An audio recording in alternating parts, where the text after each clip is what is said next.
ഈ എഴുതിയിരിക്കുന്നത് നരേന്ദ്രന്റെ പേപ്പർ എടുത്തപ്പോൾ ടീച്ചർ നോക്കുമ്പോൾ എഴുതിയിരിക്കുന്നത് എന്റെ അമ്മ കല്യാണിക്കുട്ടിയാണ് എന്റെ hero. My mother Kalyanikutty is my hero. കേട്ടുണ്ടോ? ഇല്ലേ? ആ, അപ്പൊ ടീച്ചർ വളരെ അടുത്തിരിക്കുന്ന ടീച്ചറോട്, അല്ല ടീച്ചർ ഇതുണ്ടോ നരേന്ദ്രൻ എഴുതിയതാ, ഓന്റെ അമ്മ കല്യാണിക്കുട്ടിയാ പോലും ഓന്റെ ഹീറോ. അയ്യോ, ആരാ കല്യാണിക്കുട്ടി എന്നറിയോ? ഈ നരേന്ദ്രന് മൂത്തതായ ഒരു മോനുണ്ട്, ഇളയൊരു പെങ്ങളുണ്ട്, അനിയത്തി ഏട്ടനുണ്ട്. അവരുടെ അച്ഛൻ 4 വർഷം മുമ്പ് മരിച്ചതാ. യാതൊന്നും ഇല്ലാഞ്ഞിട്ട് വെയിലും മഴയും കൊണ്ട് ഓരോ മേയാൻ കഴിയാത്തതുകൊണ്ട് ഓരെല്ലാം നശിച്ചു പോയിട്ട് മുകളിൽ നിന്ന് ആകാശം കാണാൻ തകർന്നു പോയി കുടിലിൽ താമസിക്കുന്ന കല്യാണിക്കുട്ടി. നിരവധി വീടുകളിൽ പോയി വീട്ടുപണി എടുത്തിട്ട് എന്തെങ്കിലും കിട്ടുന്നത് കൊണ്ട് കഷ്ടപ്പെട്ട് കഞ്ഞിവെള്ളവും കുടിച്ച് ചുടുവെള്ളവും കുടിച്ച് പലപ്പോഴും കഴിയുന്ന ദാരിദ്ര്യം പിടിച്ച വീട്ടിലെ കല്യാണിക്കുട്ടിനെയാണ് സ്വന്തം മകൻ പറഞ്ഞത് എന്റെ ഹീറോ ആണ്. ടീച്ചർക്ക് എന്ത് തോന്നി? പുച്ഛല്ല തോന്നുന്നു, പുച്ഛം. എന്താ തോന്നിയത്? എന്താ? പുച്ഛം അല്ല പുച്ഛം. എന്താ കുട്ടികളെ പുച്ഛം നാട്ടോ, നിങ്ങൾ അങ്ങനെ ഉച്ചരിച്ചാൽ ഞാൻ വെറുതെ പറഞ്ഞ അല്ലെ, നമ്മൾ പറയുന്നത് കേട്ടിട്ട് ചിലപ്പോൾ അങ്ങനെ ആയിരിക്കും. പുച്ഛം തോന്നിയെന്ന് തോന്നാതിരിക്കുവോ? നിങ്ങൾക്ക് എന്താ അഭിപ്രായം? പക്ഷേ ടീച്ചർ വായിക്കട്ടെ കേട്ടോ. ടീച്ചർ വായിക്കുന്നു, പിന്നെ എഴുതുകയാണ്, എന്റെ അമ്മ കല്യാണിക്കുട്ടിയേക്കാളും നല്ല ഒരു കഥാകാരിയെ ഞാൻ എൻ്റെ ജീവിതത്തിൽ കണ്ടിട്ടില്ല.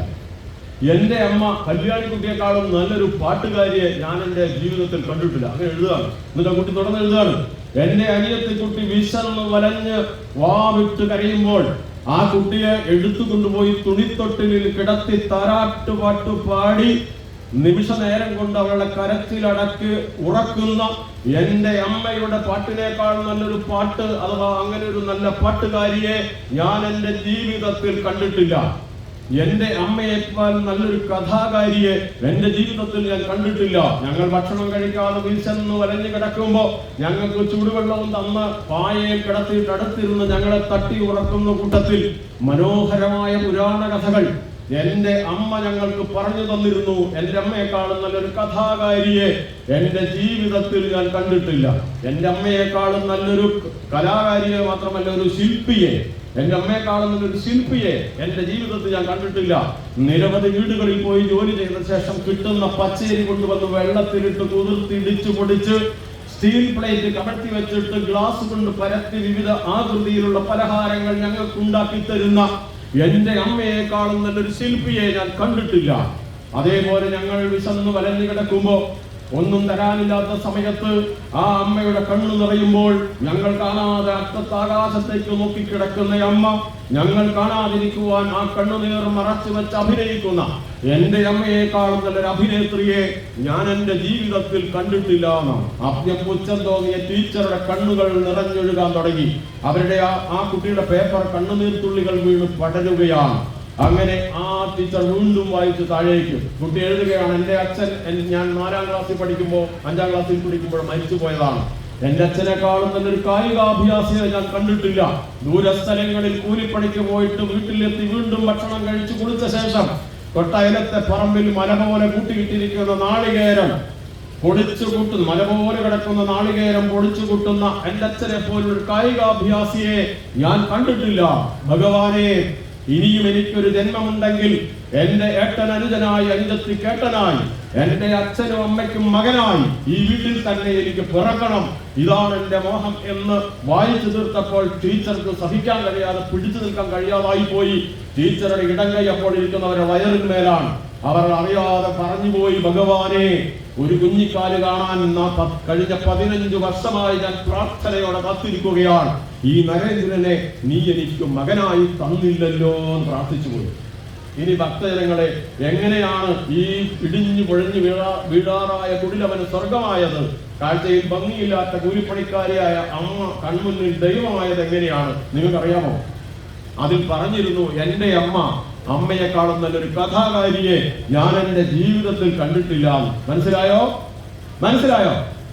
ഇല്ലേ?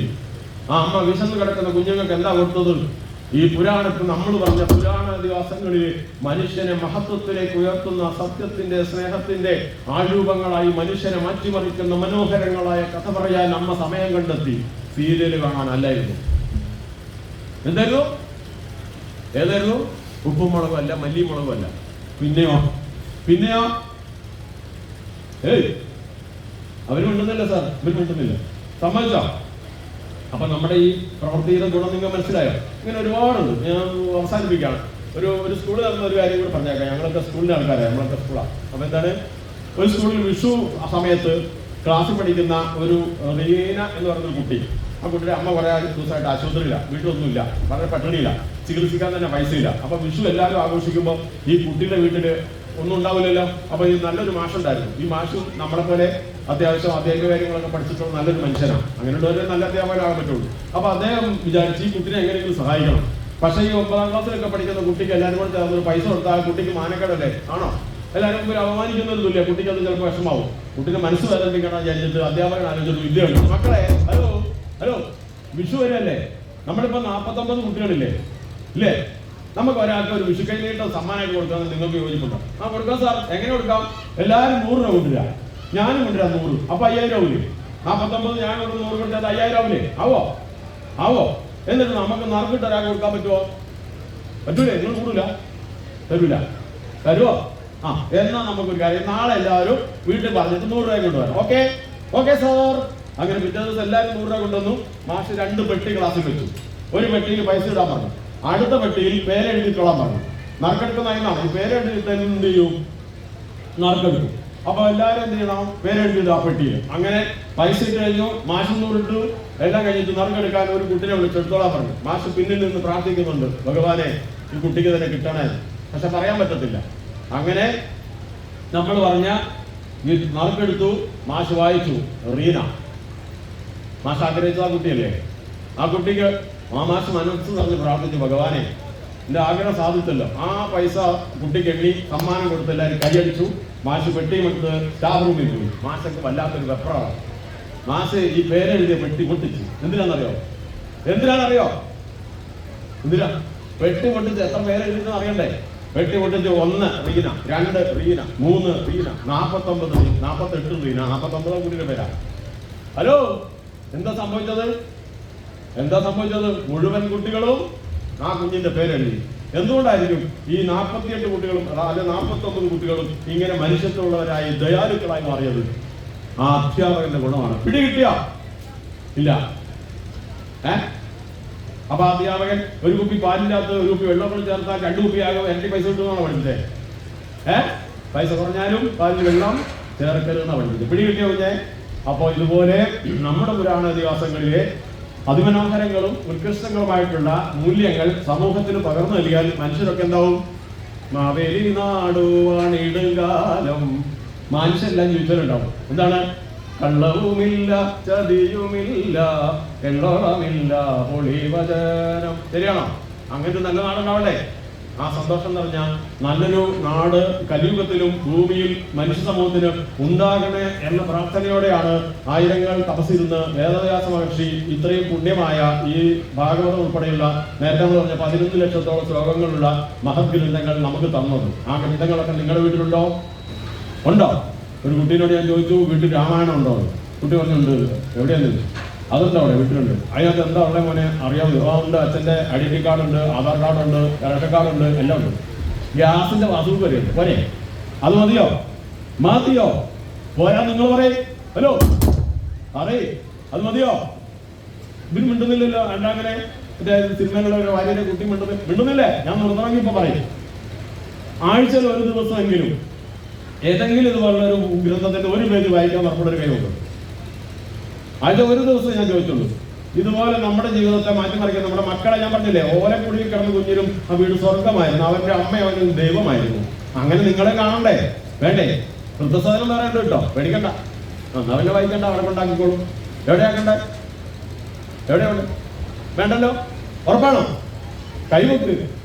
ഒരു ആഴ്ചയിൽ ഒരു പേജ് വായിക്കുന്നുള്ളൊരു കൈവക്ക്. അല്ലെങ്കിൽ നിർത്തുമല്ലോ. സത്യം വൈകുന്നേരം വരെ പറയും. 2 പേര് 3 പേര് കൈവെക്കാൻ പറഞ്ഞല്ലായിരുന്നു. ഇതൊന്നും അനുസരണമില്ലാത്ത ആൾക്കാർ ഈ കൈ മുക്കിയാലായിരിക്കും ചിലപ്പോ പറയണ്ട ഇല്ലേ? അത് എന്തെങ്കിലും ഓടിക്കൂല്ലേ? ഏതായാലും സന്തോഷം. ഞാൻ ഇനി നീട്ടുന്നില്ല. ഏതായാലും തുടങ്ങിയത് മുതൽ അല്ലേ നമ്മളെല്ലാവരും ഒന്നിച്ചിരുന്ന് ഭഗവത് സന്നിധിയിൽ ഇത്തരം കാര്യങ്ങൾ നമ്മളോട് പറയാൻ പറഞ്ഞ കാര്യങ്ങൾ നമ്മൾ കേൾക്കുകയും നമ്മൾ വളരെ മനസ്സുകൊണ്ട് സ്വീകരിക്കുകയും അല്പമെങ്കിലും മാറണം എന്നൊരു നന്മയിലേക്ക് നമ്മൾ എത്തിയിട്ടുണ്ടെന്ന് ഞാൻ വിചാരിക്കുന്നത്. ഞാൻ ഗാന്ധിയുടെ കാര്യം പറഞ്ഞു ഓർമ്മയുണ്ടോ? ആ മോഹൻദാസ് സ്കൂളിൽ വെച്ചിട്ട് പിന്നെ ഇൻസ്പെക്ടർ വന്നപ്പോൾ അടുത്ത കുട്ടിയോട് നോക്കി എഴുതാൻ പറഞ്ഞ ഓർമ്മയുണ്ടോ? ആർക്കെങ്കിലും അറിയാമോ? കേട്ടെഴുതില്ല, ഡിക്റ്റേഷൻ. മോഹൻദാസ് ക്ലാസ് പഠിക്കുമ്പോൾ ഡിക്റ്റേഷൻ ഇട്ടു. ഇൻസ്പെക്ടർ വന്നപ്പോൾ ഈ ഡിക്റ്റേഷൻ മാഷ് ഇട്ടു. അപ്പോൾ എല്ലാ കുട്ടികളും ഒരുപോലെ എഴുതി എല്ലാവർക്കും ഫുൾ മാർക്ക് ആണെങ്കിലും മാഷക്ക് ഗമയാണ്. അതിന് നോക്കുമ്പോൾ ഗാന്ധിയുടെ പേപ്പറിന് മാത്രം ഒരു വാക്ക് തെറ്റി. ഓർമ്മയുണ്ട്, കെറ്റിലുള്ള വാക്ക് പഠിച്ചിട്ടില്ല, നമ്മൾ സ്കൂളിൽ ഉണ്ടായിരുന്നില്ല ഇതുകൊണ്ട്. ആ കെറ്റിലുള്ള വാക്ക് തെറ്റിയത്. അപ്പോൾ മാഷ് അടുത്ത് ചെന്നിട്ട് പറഞ്ഞു അവൻ്റെ നോക്കി എഴുതാം.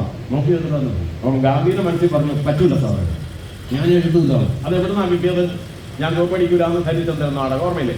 അപ്പൊ ആ നിലയിൽ ആ കുട്ടി ഉറച്ചൊന്നും കോപ്പ് അടിച്ചില്ല എന്നതുപോലെ വളരെ അത്യാവശ്യമുള്ള ഘട്ടത്തിൽ ഞാൻ നിങ്ങളോട് ആരും നുണ പറയുന്നത് പറഞ്ഞാൽ നടക്കൂല. അത് എനിക്കറിയാം, വിശ്വാസം എനിക്കില്ല. അതുകൊണ്ട് വളരെ അടിയന്തരമായ ഘട്ടത്തിൽ എന്ന് പറഞ്ഞാൽ പോലും ആവശ്യമില്ലാത്തതെങ്കിലും നുണ പറയാതിരുന്നൂടെ? സമ്മതിച്ചോ? അപ്പൊ അങ്ങനെയാണെങ്കിൽ നിങ്ങളുടെ വീട്ടിലെ 2 വയസ്സുള്ള കുട്ടി നടന്നു പോകുന്നതാണെങ്കിൽ ടീപ്പോയിൽ ഇരിക്കുന്ന ഈ ഗ്ലാസ് തട്ടിയിട്ട് പൊട്ടിച്ചു. അപ്പൊ അച്ഛൻ മോളത്തെ നിലയിൽ വിളിച്ചു ചോദിച്ചു എന്താ സംഭവിച്ചത്? അപ്പൊ പേടിച്ച് വരച്ച് നിൽക്കുന്ന കുട്ടിയെ രക്ഷിക്കാൻ നിങ്ങൾ എന്താ പറഞ്ഞു കൊടുക്കുക? പൂജ തട്ടിയിട്ടതാണ്. ആണോ? ഇങ്ങനെയാണ് ഇന്ത്യക്കാർ കേരളയിൽ മൊത്തം നുണയന്മാരായിട്ടുള്ളത്. എല്ലാ വീട്ടിൽ നിന്നും കൊടുക്കുന്ന ഒരു ചിത്രം ഇതാണ്. ഗ്ലാസ് തട്ടി പൊട്ടിച്ച് കഴിഞ്ഞാൽ കുട്ടി പേടിച്ച് വരച്ച് നിൽക്കും. ആ പാവത്തിന് വിഷമിക്കാതിരിക്കാൻ വേണ്ടി അമ്മ അയ്യോ അത് പൂച്ച പൊട്ടിച്ചതാ, പൂച്ച അറിഞ്ഞല്ലട്ടാ എന്നെടുത്ത് കൈ പിടിക്കുക. അപ്പൊ കുട്ടിക്ക് മനസ്സിലായി ഇങ്ങനെ എന്തെങ്കിലും നമ്മൾ ആവത്തുണ്ടാക്കിയാൽ വേറെ തരത്തിൽ രക്ഷപ്പെടാതെ. അങ്ങനെയാണ് നടന്നു പോകുന്ന വഴിക്ക് ഇവിടെ മേശ തലമുട്ടി കുട്ടിക്ക് ഒരേ കറങ്ങി ഉഴിഞ്ഞൊക്കെ കൊടുത്ത് കുട്ടി നിർത്തുന്നില്ല. അവസാനം 2 അടിയാണ്. അപ്പൊ എന്തായി? കുട്ടിക്ക് സംഗതി മനസ്സിലായി രാഷ്ട്രീയക്കാരനാകാനൊക്കെ പറ്റുന്നു. എങ്ങനെ? അങ്ങനെയാണ് നമ്മളൊക്കെ ചിരിച്ചാൽ നമ്മൾ പറയുന്നത്. ഈ ശിക്ഷണം എല്ലാ വീട്ടിലും ഉണ്ട്. നമുക്കത് നിർത്തിയാലോ? ഈ ഷോക്കുണ്ടോ സംശയം? നിർത്തിയാലോ? എങ്ങനെയാ? അപ്പൊ കുട്ടി പേടിക്കുന്നതിന് പകരം എന്ത് ചെയ്താൽ മതി? ഈ പൂച്ചേനാക്കുന്നതിന് പകരം സാരല്ല കുഞ്ഞോളെ നമുക്ക് വേറെ വാങ്ങാലോ, ഇനി പൊട്ടിക്കായിരുന്നോ മതി കേട്ടോ, നല്ല കുട്ടിയാണെന്ന് പറഞ്ഞ് എടുത്തൊരു മുട്ടം കൊടുത്താത്തോരെ പോരെ. സ്നേഹപൂർവ്വം കെട്ടിപ്പിടിച്ചൊരു മുത്തം കൊടുത്തു എൻ്റെ കുഞ്ഞോളും പേടിക്കണ്ട കേട്ടോ, നമുക്ക് വേറെ വാങ്ങാം, നല്ല കുട്ടിയല്ലേ, സാരമില്ല നമുക്ക് പിന്നെ വാങ്ങാലോ, നല്ല മോളല്ലേ, ഇനി പൊട്ടിക്കരുത് കേട്ടോ, അത് ഞാൻ പൊട്ടിക്കൂല അമ്മയെന്ന് പറയൂലേ. അങ്ങനത്തെ അമ്മയാണ് നിങ്ങളൊക്കെ? അതാ ഞാൻ നോക്കി. അങ്ങനെ 2-3 അമ്മമാരെ കണ്ടതായിരുന്നു. നിങ്ങളൊന്ന് അന്വേഷിക്കണേ. സമ്മതിക്കോ? മാതൃസംഘ നിങ്ങളങ്ങനെയല്ലേ? എല്ലാവരും അങ്ങനെ നമുക്ക് അല്പമെങ്കിലും നല്ല മനുഷ്യരായി തീർന്നാൽ ഈ യുഗത്തിൽ നമ്മുടെ കുടുംബം ഐശ്വര്യസമ്പൂർണ്ണമായി തീരും. നമ്മുടെ മക്കളായിട്ട് നല്ല നിലയിൽ ജീവിച്ചും മിടുക്കരായി തീരും, വീടിന് വിളക്കായി തീരും. മനസ്സിലായോ? അവർ അമ്പലത്തിന് പോരും, ക്ഷേത്രത്തിന് വേണ്ട സഹായം ചെയ്യും. അങ്ങനെയൊക്കെ നന്നായി വരട്ടെ. ഇത്തരം ഒരു വളരെ വിശിഷ്ടമായ ഒരു ചടങ്ങുമായി ബന്ധപ്പെട്ട് നടക്കുന്ന ഈ പരിപാടിയിൽ എന്നെ കൂടി പങ്കെടുപ്പിക്കാൻ കാണിച്ച സാറും സുഹൃത്തുൾപ്പെടെ നിങ്ങൾ ഓരോരുത്തരുടെയും നല്ല മനസ്സിന് നന്ദി പറയുകയും ഭഗവാന്റെ അനുഗ്രഹത്താൽ എല്ലാം നമ്മുടെ ആഗ്രഹമനുസരിച്ച് ആർക്കും ഒരു പ്രയാസമില്ലാതെ ജീവിതം നന്നായി പോകാനൊക്കെ അവസരം ഉണ്ടാവട്ടെ. എല്ലാവരും ദൈവം അനുഗ്രഹിക്കട്ടെ എന്ന് പ്രാർത്ഥിച്ചുകൊണ്ട് ഞാൻ എൻ്റെ ഈ വാക്കുകൾ തൽക്കാലം ഇവിടെ വിരാമമിടുകയാണ്. ഓം നമോ നാരായണായ.